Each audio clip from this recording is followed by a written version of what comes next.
ও বান্দা, তোর এত টেনশন কিসের রে?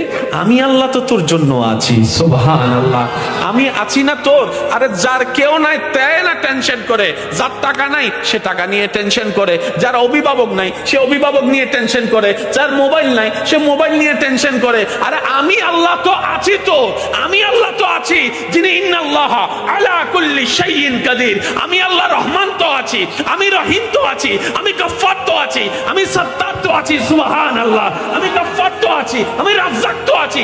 আরে আমি থাকতে তোর টেনশন কি?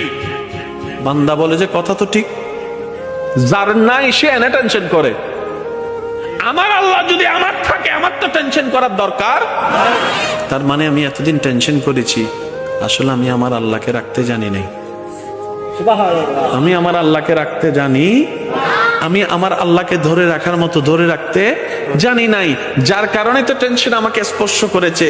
সেজন্য দেখবেন আল্লাহ ওয়ালা যারা হয়, মাথার উপর ছাদ নাই কিন্তু টেনশন ছাড়া মুখে হাসি আছে, পেটের মধ্যে খাবার নাই মুখের মধ্যে কিন্তু টেনশন ছাড়া হাসি আছে, যার উজ্জ্বল দৃষ্টান্ত এই পৃথিবীকে চাক্ষুষ ভাবে দেখিয়ে দিয়েছেন কারবালার ময়দানে ইমাম আলী মাকাম ইমাম হুসাইন রাদিয়াল্লাহু তাআলা। সুবহানাল্লাহ, পরিবার সবাই শত্রুদের তীরের ভিতরে ছিল, তলোয়ারের ভিতরে ছিল, কাফেলার মধ্যে খাবার নাই কিন্তু মুখে কোনো টেনশন নাই, পানি নাই কিন্তু মুখে কোনো টেনশন নাই, পরিবার শহীদ হচ্ছে মুখে কোনো টেনশন নাই।